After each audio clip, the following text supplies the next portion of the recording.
He is just a household name in the top 32 of Europe, but he doesn't just want to be a top 32 nerd in Europe. He wants a whole lot more. And let's see if he can already leave a good impression on us here in his opening series of the tournament against Mr. Spirit. Yeah, that's ForJumy in the upper right, and in the bottom left, our red Terran from the Starlight Twinkle. It is, of course, Spirit, as we get this one underway. Raw Blood, pretty standard map, right? You know, one that really does come kind of down the middle. It can be a bit choky at times. It can be one that a Terran can take some good positions on, but generally, if you get into that mid-game, I think Protoss have a good few ways to work around that as well. For sure. And Jumi is also very capable of playing multiple styles in this matchup. He is not necessarily always Blink Stalkers into Colossus, even though I kind of feel like that's his bread and butter and his comfort zone. He is willing to switch it up. He's got a couple of crazy charge first builds with a War Prism. He is no stranger to Stargate play either, so I'm mostly curious to see what he's going to do, because I don't expect Spirit to be too wild in this best of 3, right? Spirit will probably just gain a bit of that or rely on that confidence that he has created for himself over the last few months, where in the macro games he has looked good against some of the finer players in Europe. He has looked fantastic, so he's probably gonna kind of play the waiting game and just react to what Jumi is going to do, and that obviously makes it interesting to see what Jumi will do. And we actually see the Nexus go down before the Cybercore. I want to say that's not totally standard anymore in this matchup. It's really not, man. You know, so many people love the Cybercore first, and just getting that first unit out helps with the first Reaper or so. Potential to go across the map and apply some pressure as well. It's just a lot you can do from that. It's kind of the weird one to see the Nexus first, and just to kind of go a little bit more eco-friendly, but it kind of just feels like it puts you behind in so many other ways, right? For sure. As we have the Reaper as an opening for Spirit, but he's probably just going to scout around the map, and obviously Royal Blood being a big map, we don't really expect this Reaper to get a whole lot done. You expect Adept first here from Jumi? Does that make more sense than a Stalker? Yeah, I would guess so, right? I mean, yeah, I mean, you just kind of need the mobility of the Adept as well, right, to help defend early when this happens, I would say. Yeah, I guess it's Marine first, so maybe not so much, although Reaper out as well. Never mind. I'm being silly. Looking at the wrong thing. It's all good, mate. I was checking if your things here, guys. I was checking if your Opening mic was day good, man. But you know what, Yeah, Roddy? I Your know. mic sounds beautiful, so apparently now. Really? Yeah, apparently we fixed it. No way. Yeah. Oh my god, that makes me so happy, man, because I was getting very distracted and uncomfortable too, and I was like, it's not my fault. Oh my I don't know god, what to do. it's all okay. All right, let's go then, as we have the Stargate close to finishing up for our German Protoss. I don't expect him to play Phoenix here, even though I wouldn't hate it, but he is just a man who loves his oracles. He's got good oracle control as well. He knows what he's doing with it. He doesn't really take too many risks with it. You have some Protoss players that kind of just suicide every single oracle that they ever make. Jumi is not one of them. If he can find damage, he will go for it. But I think it's a lot more important to keep it alive. Drop some stasis traps, pulsar beams. But he says, nope. Roddy, I know you're watching. I know you're casting. I know the mic is better. I'll give you some Phoenix play to get excited over. And I love it. Yeah, man. Phoenix opening. Obviously just wants to sit back, be defensive. Spirit going to get that starport up, and he's just going to go straight into the tech lab, so likely he gets set up pretty nicely to just play against a Stargate opening. We'll see if he can do something on his first push or so. Spirit really has impressed me lately. He's been so consistently good. Almost put his starport in the wrong place there, but other than that, he's been so consistently good. Like, he's really been impressing me. He's looked so solid, really bringing it to the absolute top-tier players across all regions, in Korea as well even. It's just been really fun to watch him, you know, advance to this stronger and stronger state, and you know, here we go now with Cloak Banshees to start up this game, and that's kind of just a fun opening too, right? And definitely a way to mix up at the start of the series and say, yeah, I'm not just going to be boring and standard against ForJumy. I'm going to bring something interesting, and you know what? You know, Phoenix are great against Banshees, but you do need detection. Fortunately, there is a robo on the way down. We need to get that obs out. Yep.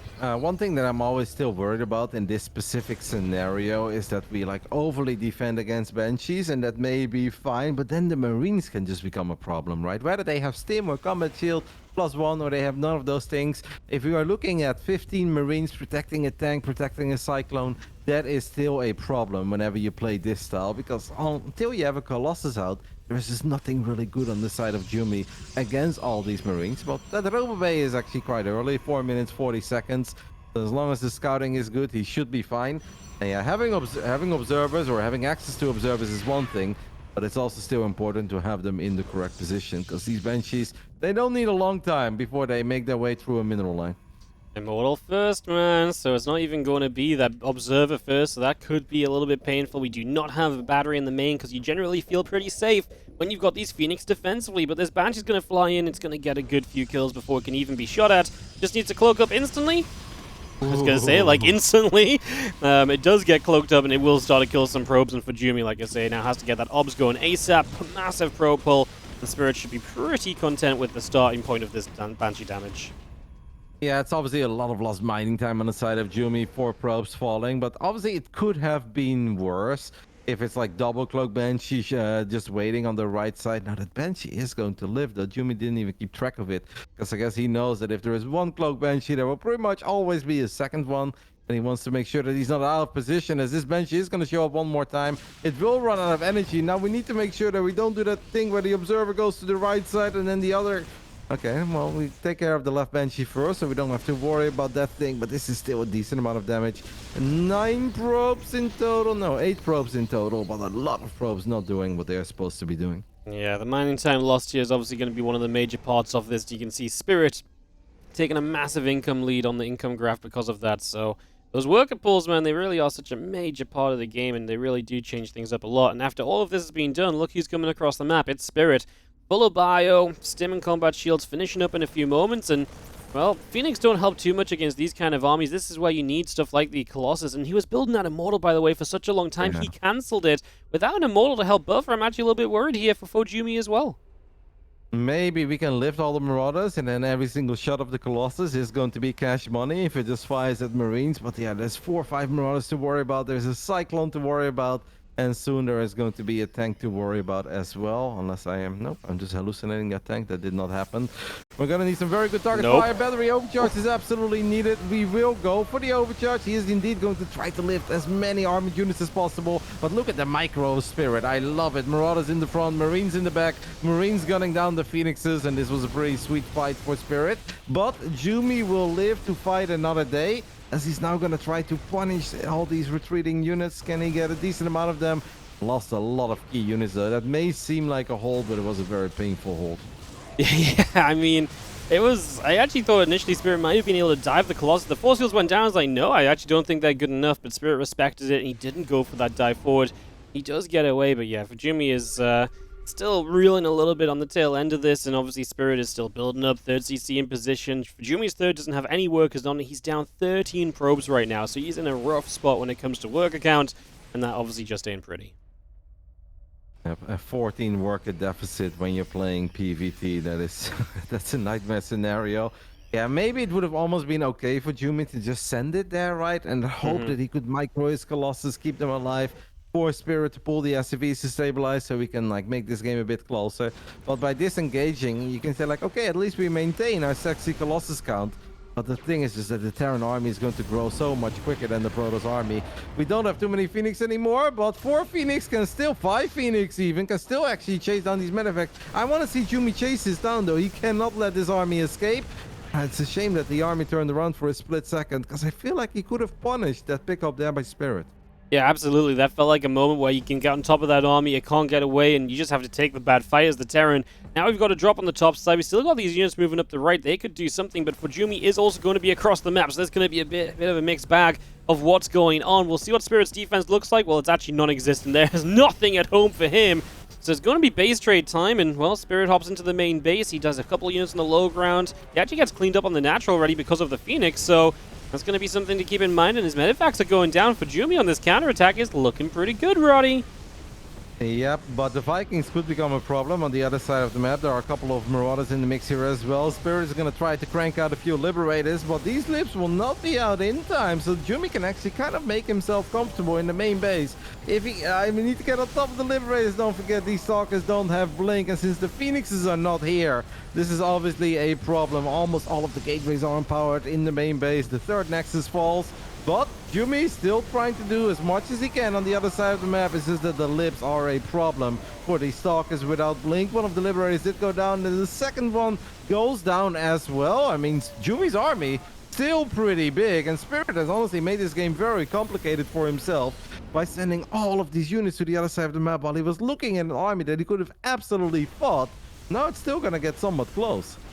It really, really is, isn't it? Those SCVs get back down to the low ground here. Just going to be, Stalkers, Zealots, everything coming through. A couple of Marauders, Marines going down. Everything in the main getting cleaned out. The Phoenix will shut down the Vikings as well.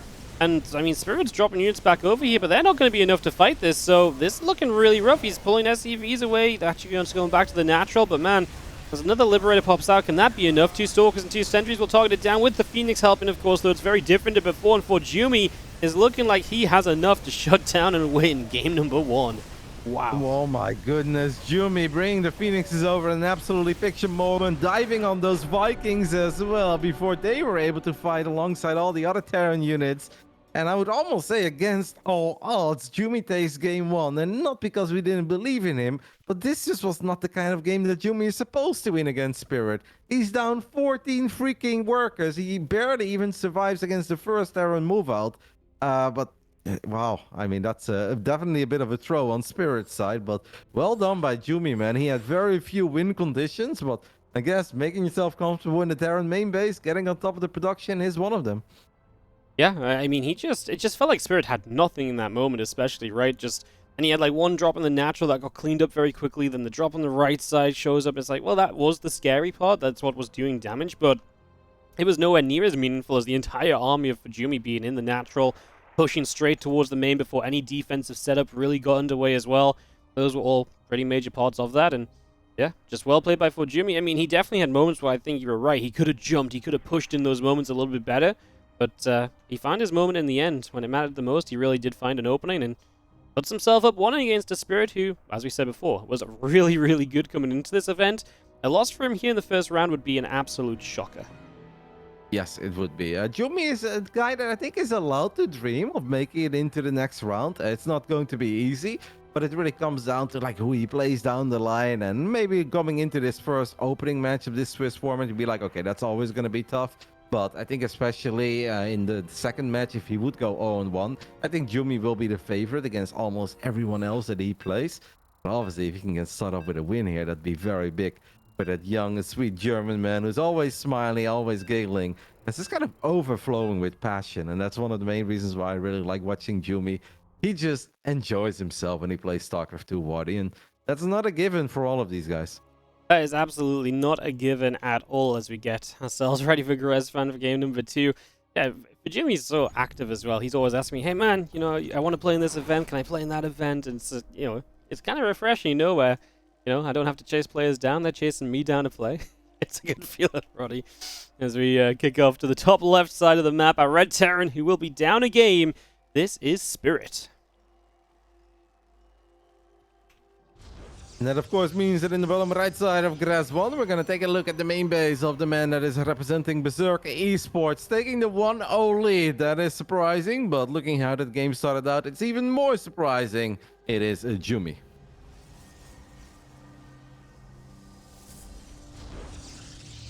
Grezfan for map 2, and we'll see ourselves on this map that has a good macro feel to it, right? Lots of takeable bases, good spread on those as well. But also a good potential to kind of push across. There's no ramp in the natural, so some of the Terran sieges, while they maybe don't have ledges and so on to hide behind, can oftentimes be just scary because the bio can just hit without having to run up a ramp at the wall off and so on. So a few things to watch for early, basically, as Grezfan gets established. We'll see what kind of style we're going to play. Obviously, Grezfan also a decent map for those Blink Stalkers. There's no ramp on the natural also, but also just a good blinking spot off to the side into the main base, and a pretty big main base to work around too, so that might, help decide for ForJumy what exactly he wants to be doing here. And that's also a style that Jumy can absolutely play. He's no stranger to the Blink Stalker openings. Be shocked if he does throw in one of those weird charge builds that I mentioned in the beginning of Royal Blood. One more thing, by the way, that I want to mention from the previous game. What I really love from Jumy is that, of course, he lost a lot of Phoenix, right, against that first push, because Spirit had very beautiful micro, where he let the Marauders stand in the front, they soaked up the Colossus shots, and the Marines were kind of gunning down the Phoenix. But he didn't immediately give up on the Stargate tech and on the Phoenix tech altogether. He's like, no, if I now try to play Blink Stalkers, by the time that these Stalkers are in high enough numbers, and I have Blink and I have +1, it's just never going to work out. It's painful to lose that many Phoenix. They are expensive, but I think he realized that the only thing he could truly do is still remake the Phoenix count, because that would be a bit easier than going into Twilight and going into Blink. And I think it's safe to say that in the end, the Phoenix has absolutely won the game for Jumi. Yeah, and the Phoenix were huge, because the Phoenix, denied the first drop on the natural. If they don't get rid of that, then there's like 3 Medivac units across the map, and that's very different. And they just slowly picked through the drop on the main base as well. They were the big reason why, because he wasn't just, cleaning up 2 Medivacs and Marauders with a couple of Warpins, right? So the Phoenix really allowed him to defend there, and then they came across the map to deny the Liberators too. That's actually pretty awesome, man. And obviously they hunted down some Medivacs at points. It is indeed Twilight Council this time around, though, as our Adept gets in position to deal with this initial Reaper, going to force that back up the right-hand side.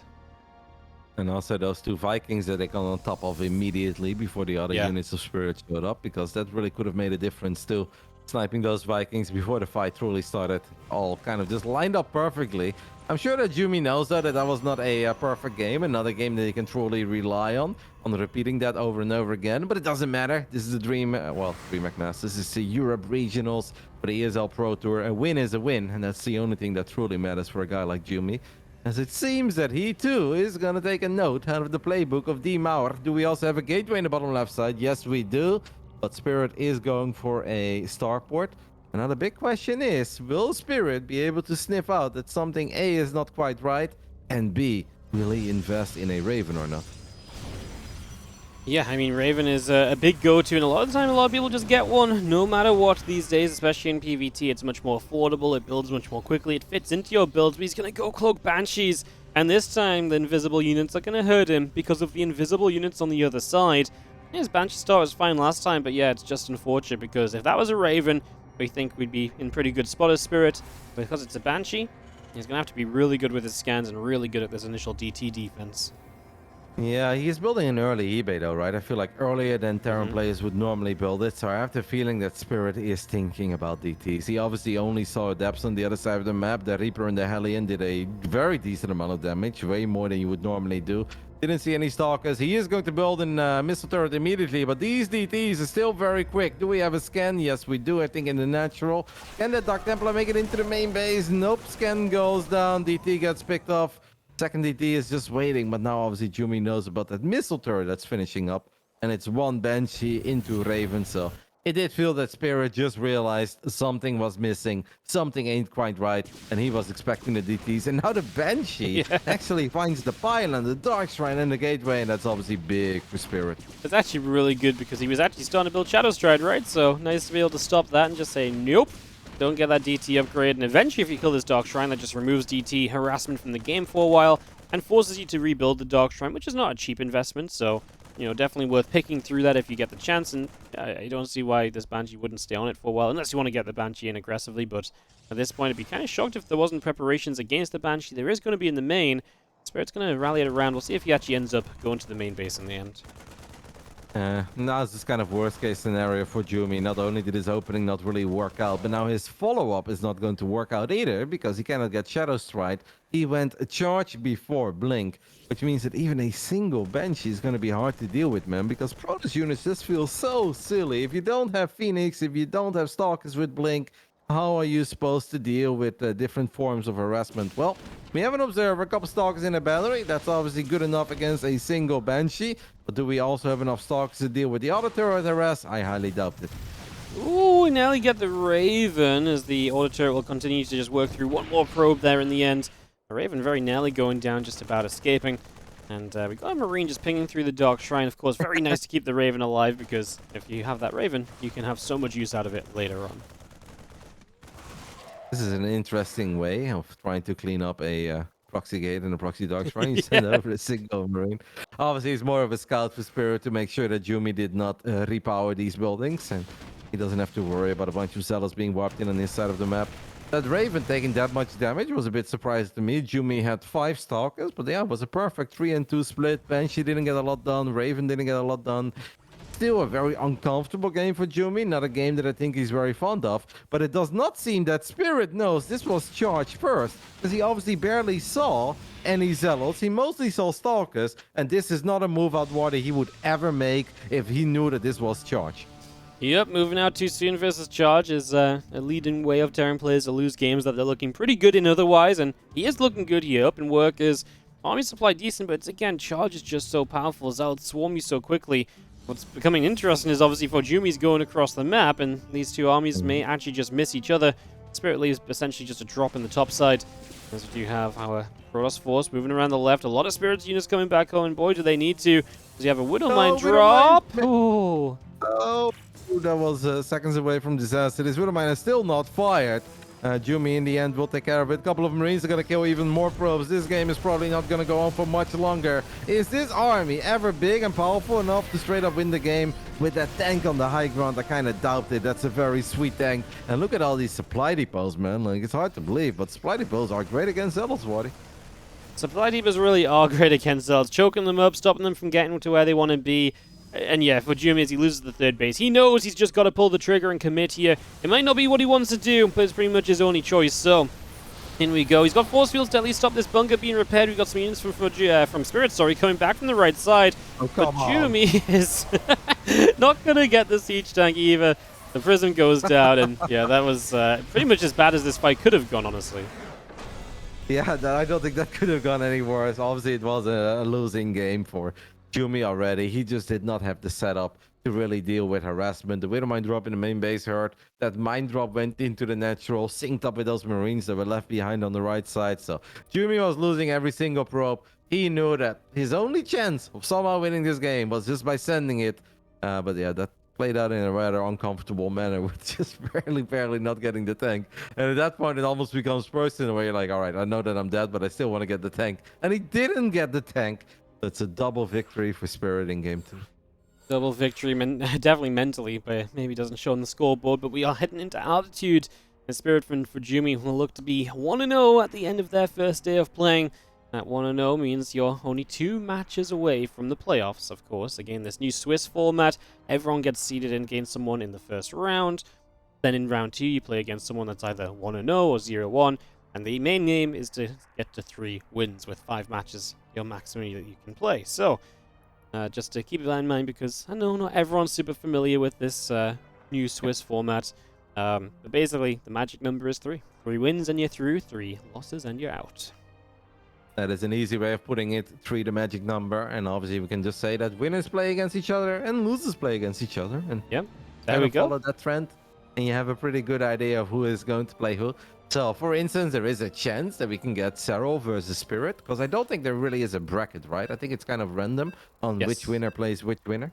Yeah, I think it is somewhat randomized. It maybe takes into account some amount of seeding, like pre-seeding, but I think in general it's just meant to be randomized. If you all want to know, like, say in Group B, Clem and Rain will both go 1-0, they could just play in round 2, you know? Like, that's just how it can work in Swiss.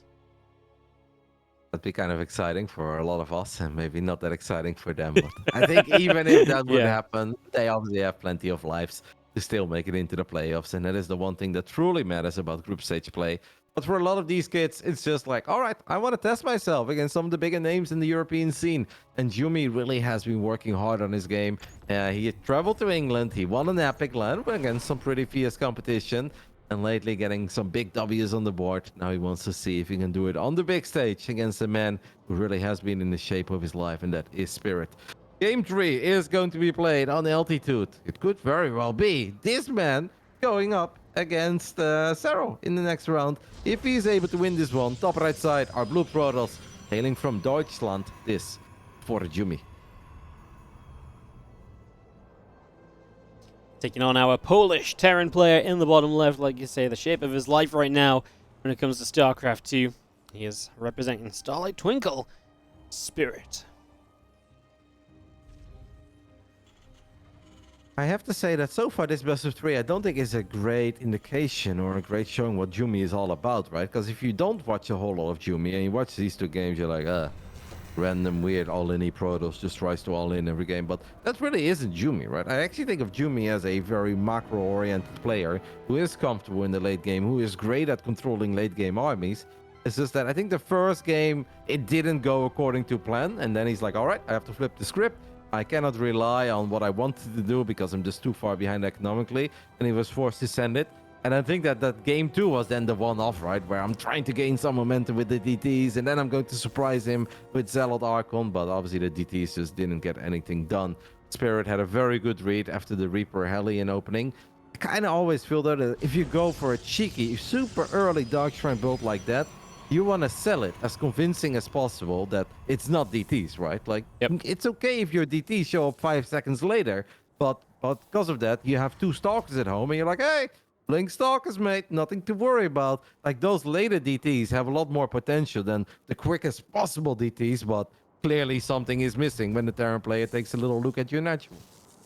Absolutely, no, I'm 100% with you. It's definitely one of those cases where just information is everything, and selling the wrong information to your opponent is just as valuable as just, hitting as quickly as possible, if not more, important than being precise with your build, because we know at the top level, people will skip things. People will skip turrets and detection and whatever else because they saw certain things that usually mean things, and they make decisions based off that limited information. So you've got to try and play around that.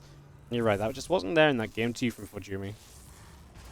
This pro, by the way, could very well get first blood. That's big, man. If you talk about little pieces of momentum and getting a big smile on your face if you're a pro gamer, nothing feels better to these nerds than getting a worker kill this early on, delaying the CC with that as well. And this bunker placement is kind of funny because the Stalker can just safely attack it from the high ground. Now, Jumi will still have a hard time building probes from this Nexus and sending it to a safe place, but I want to say pretty decent start here for Jumi, man. Getting that SCV kill on the other side of the map, it's just an amazing feeling. It is an amazing feeling. He's going to lose a probe now to this Reaper, though, as it's going to be his second probe lost. SCV repairing the bunker, and these 2 Stalkers hitting from the high ground, which is fun, obviously, because the Stalkers can't be hit from up there or from, down here. However, you're also in a position where this pylon isn't really protected by anything, and this Reaper just found another probe to kill, so this Reaper's having a great time. Probe number 3 of the game going down. Yeah, I obviously understand the idea of you always want to be building probes, but I almost think it's silly to let probes finish up that you just know are going to die 100%. The Stalkers are on the high ground, they cannot protect this probe, another probe pops, another probe will get picked off. Like, I know, Jumi, we want to build workers, that's what StarCraft 2 is all about. But building workers that just have no chance of living, it doesn't just feel cruel, Ward, it's also just the wrong decision.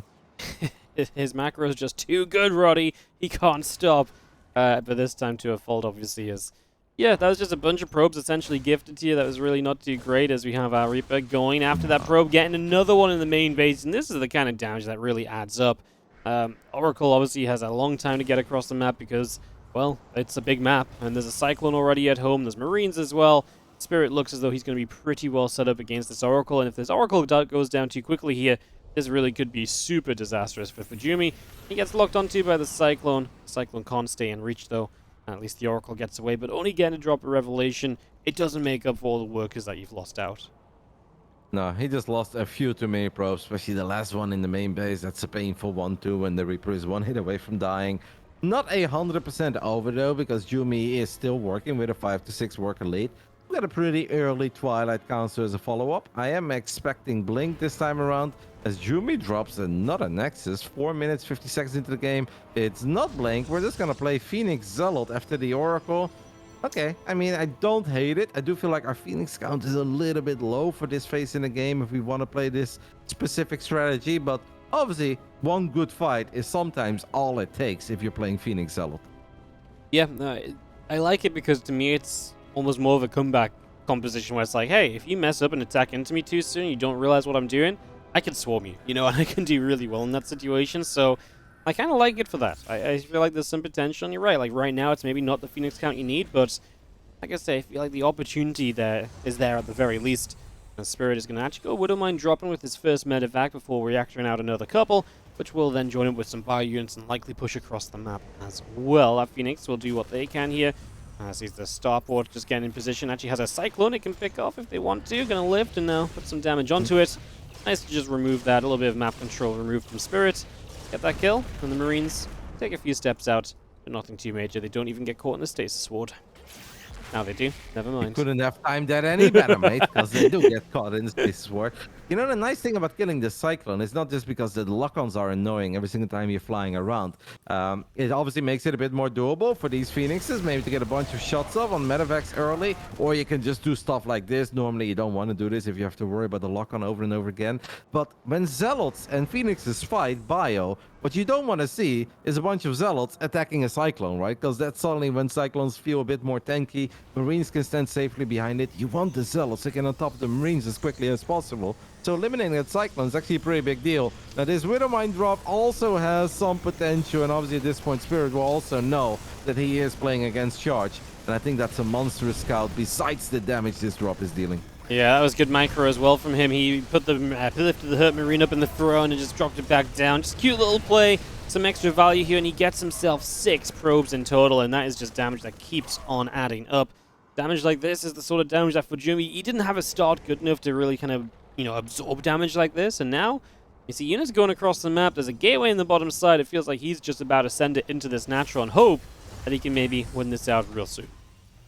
I feel like if you're Spirit, it's almost worth to just build 2 eBays in front of that bunker right now, because you know you've done a lot of economic damage, and you know that Phoenix Zealot is not a composition that scales incredibly well into the late game, so it's very likely your opponent is going to attack you. Instead, he's going to salvage the bunker. I mean, I think his army is big enough to do it. Don't get me wrong, especially with Widowmine sieged up, but a little bit unnecessary to salvage that bunker now. Obviously, all the Spirit needs to do is get more bio units, get a couple Widowmines, and he knows that Jumy is on the clock. If Jumy transitions into Colossus or Storm, that's when Spirit can move out. If Jumy is doubling down on Phoenix Zealot, Spirit can honestly just chill until he has an even bigger army than he currently has. Yeah, I'm with you, man. There's just no need, as he actually just moved forward very quickly here. The Phoenix gonna start getting through some of these medevacs. Zealots continue to charge through Spirit. I mean, the lift is actually going to hurt him a lot. If that lift was there any sooner, maybe there would have been the units to make the difference. As it stands, it's just too much bio. Now we're picking our way through the Phoenix. They get rid of most of the medevacs. There's only a couple left over, but I don't think that really matters, as there's just going to be too much bio, and ForJumy losing out big time. I was a little skeptical about this push forward from Spirit, but he was right to do it. It works out for him, and ForJumy is going to tap out the GGs just like that, and Spirit is going to take this series 2-1.